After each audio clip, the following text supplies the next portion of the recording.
All right, this is Mike Burgher, and I am catching up with Nyquist.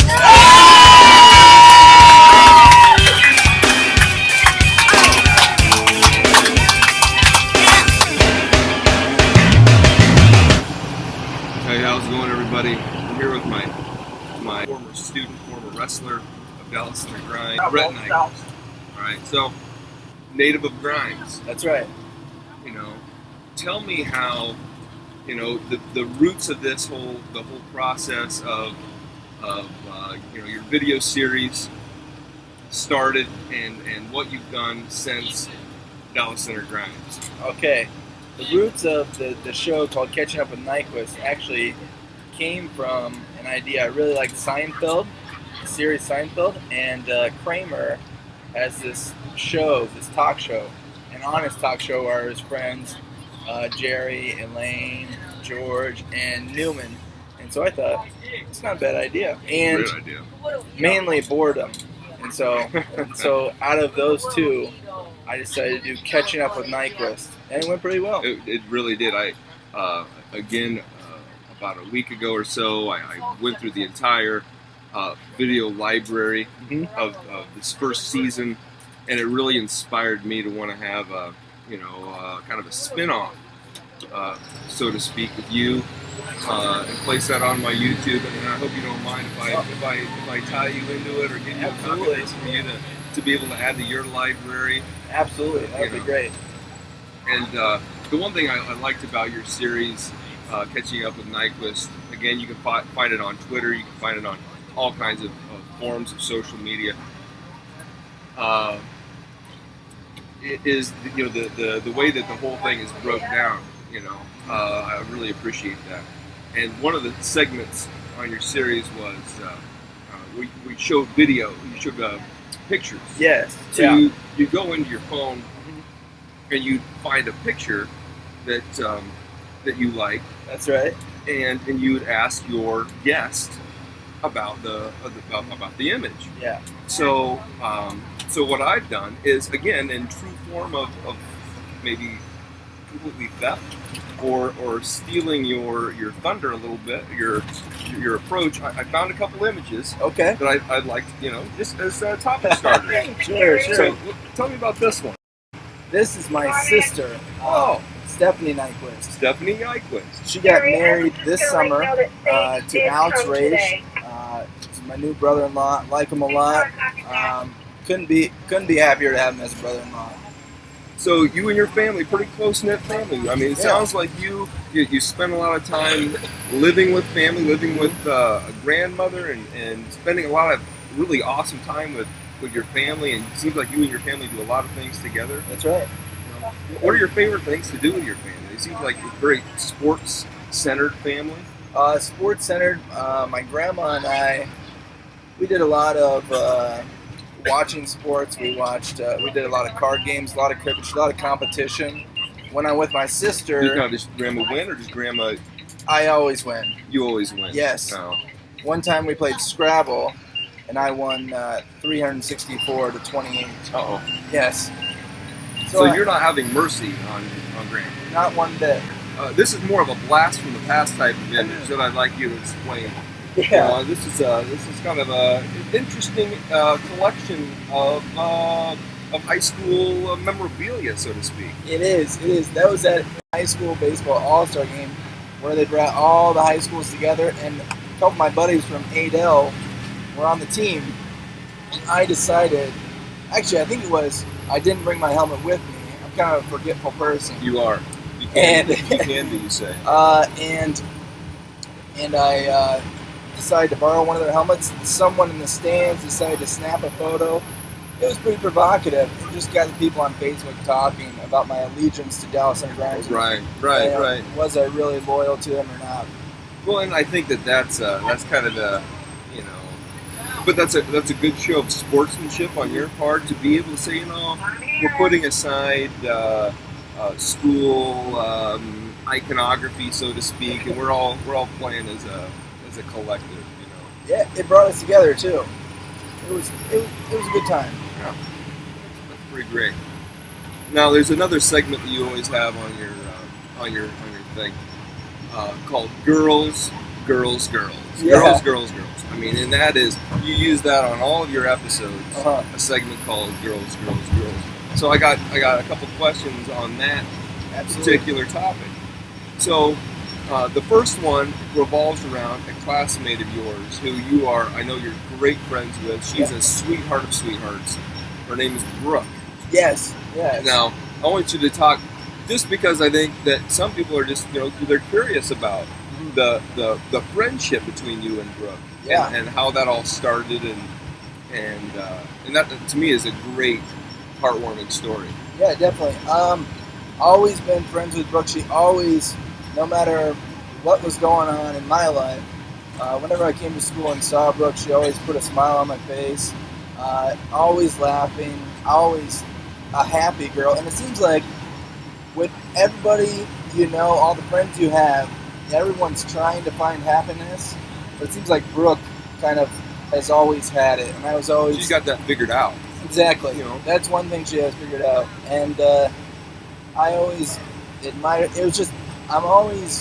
It's an enjoyable person to be around, is who she is. And she'll still call me all the time. She texts me all the time, and if you put this on Facebook, I think she'll probably see this. That's wonderful, and I hope that we get some replies or some comments from Brooke. And from time to time, I myself will even get a little message from Brooke from time to time, and I always appreciate and enjoy those times when she has time to get a hold of me. I think that's really cool. She was. Can I add one more thing? Absolutely. I got a phone call.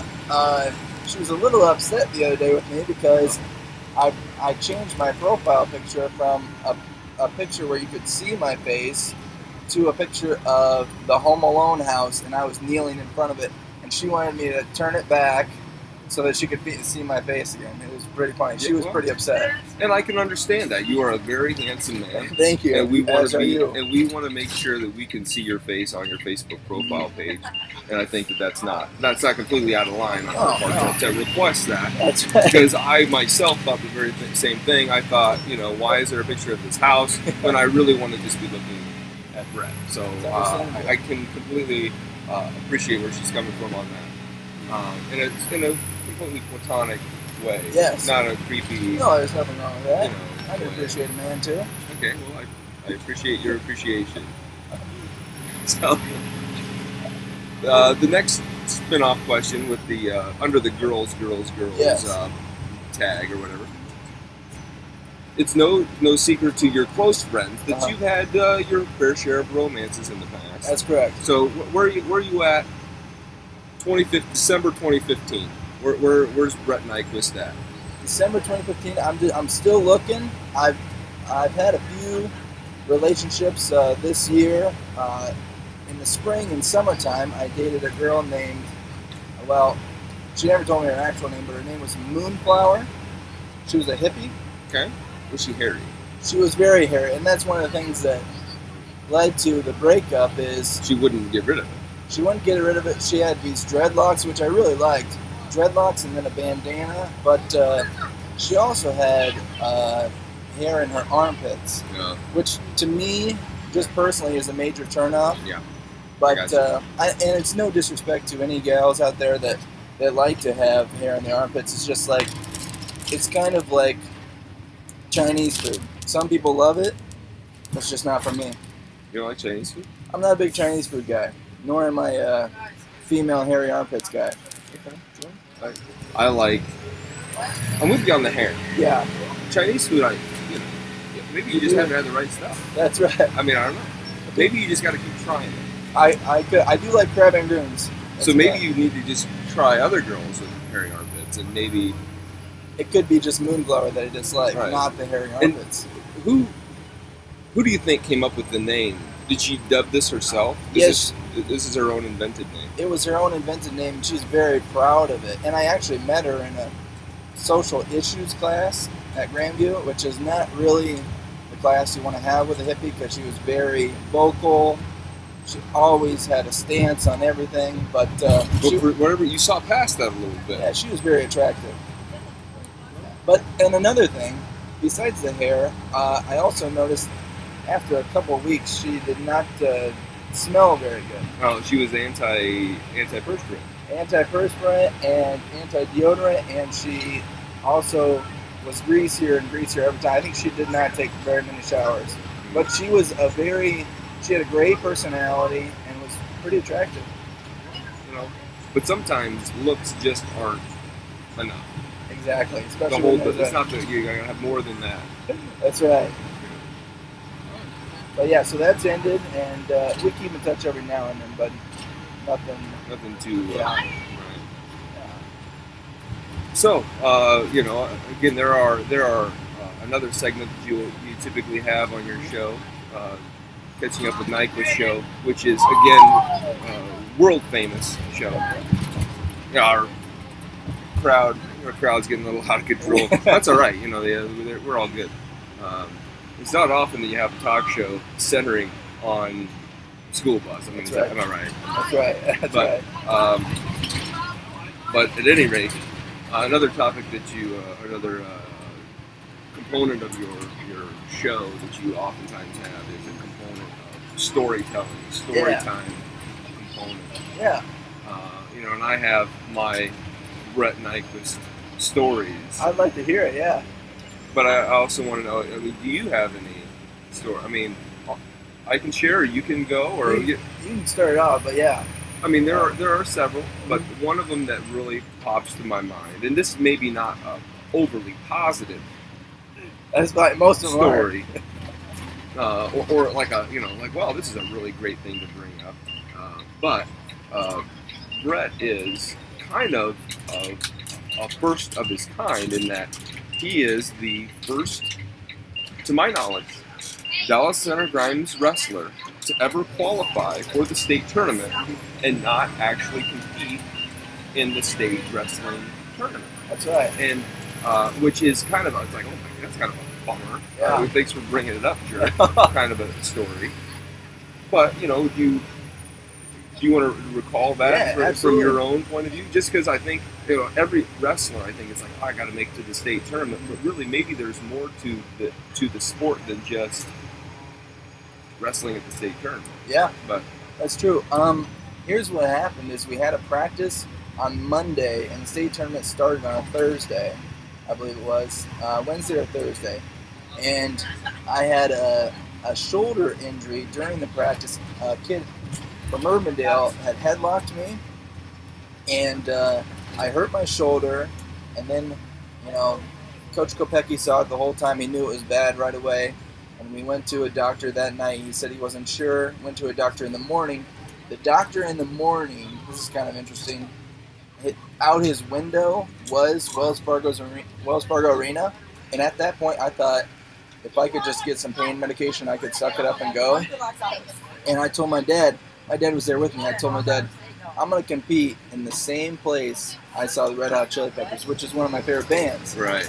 And it turns out, he said, there's no way you can go. If you do go, you will likely tear your rotator cuff all the way, and you would be unable to play baseball. So at that time, myself and Coach Knoll decided it would be best not to wrestle, and just start to heal up for baseball season. But it was a big bummer.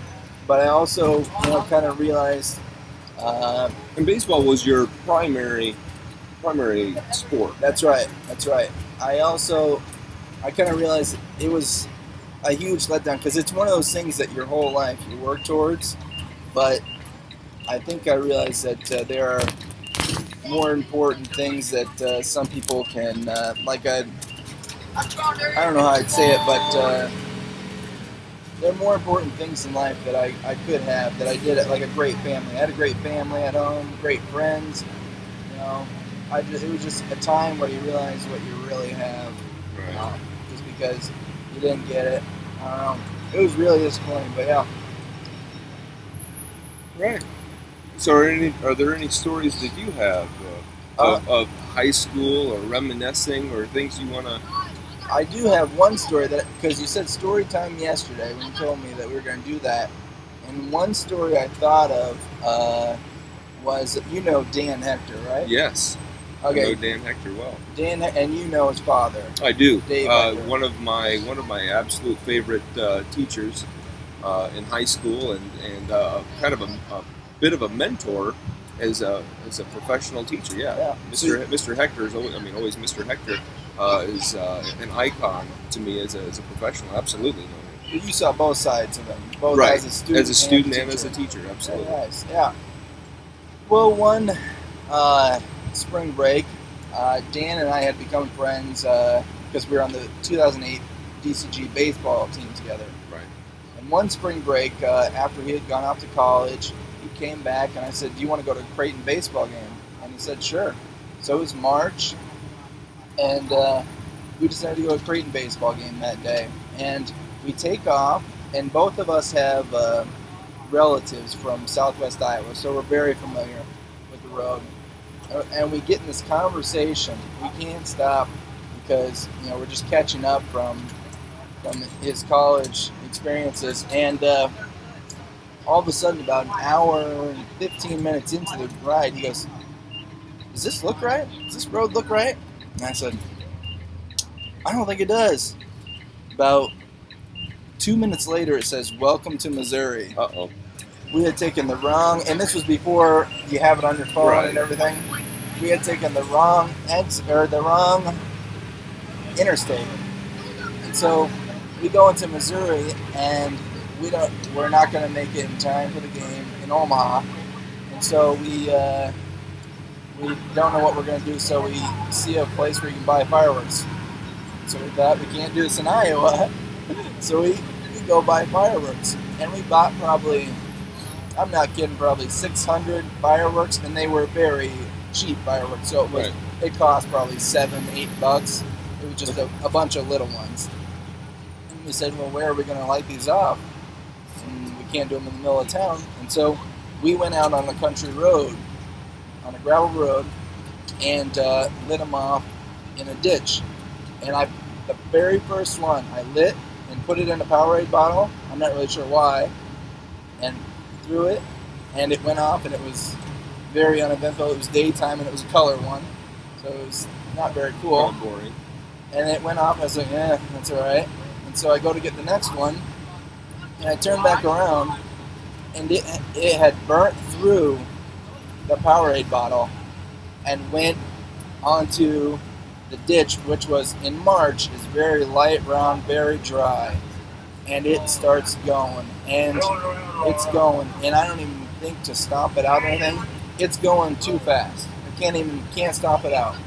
And so we get out of there. I said, let's go to the gas station. Let's get some water, because I don't want to leave this here, because it was about a mile-long driveway to someone's house, so it was spreading and spreading. And I didn't want it to get their house. So we go to the gas station about 3 miles away, get the 3 gallons of water, come back, and as we're coming back over these hills to where it was, we can see black smoke just going and going and going. And so we come back, and it is the whole ditch is just black. And I put the water on, doesn't do anything. It was a moronic thing to even think of. And so we head out of town, go 30 miles south. We think the cops are going to be after us. 30 miles south, and then we hang out in Bethany, Missouri for a while. We go to a Russell Stover, have some samples there, talk to the locals. We're a little bit nervous. And then we come back, survey the scene. The entire driveway, like ditch to the driveway, is black for about a mile. And the people that live there are out, and they are looking at it, staring at it like, what just happened here? And fortunately, the fire was out. As soon as we saw that the fire was out and we were in the clear, we headed straight home after that. So, and we were looking out for cops the whole way. It was crazy. So what is the time frame when arson becomes like they can't prosecute you for arson? I Is the time expired? The statute of limitations is actually 6 years, which happened last week. So that's why I'm telling it on this story, or on Catching Up with Burgher. So now. this is new information. That's the right. statute of limitations has expired. I wanted to tell that on Catching Up with Nyquist, but just in case. Exactly. But now, even if they know, oh my gosh, that's the guy that almost lit our house on fire. Yep. They can't do anything. Exactly. Couldn't find you in time. So I researched that, and yeah. Well, good. I'm glad that everyone is safe first and foremost. Mm-hmm. But I'm also glad that you will not be serving time in prison for that particular situation. Mm-hmm. Yeah. Well, great. As always, Brett, it's been great working with you this year. Yeah. But beyond that, it's been great getting to know you and catching up with you and spending this time on our long haul on a school bus on this this spin-off of Catching Up with Nyquist, which you can also find on YouTube. You can find all over the place. It's going crazy, and we're going to do what we can to make sure that this particular series continues. I think that I think the world is a better place with Catching Up with Nyquist, and I think that you should seriously consider bringing that series back, because I don't know about the rest of the world, but I know that my little corner of it really needs to have Catching Up with Nyquist in it. Definitely, yeah. I'll see what I can do. Yeah. So is this like an exclusive? Are you giving us? Is there a possibility that Catching Up with Nyquist could be having a second series in the not too distant future? It depends on what I get for Christmas.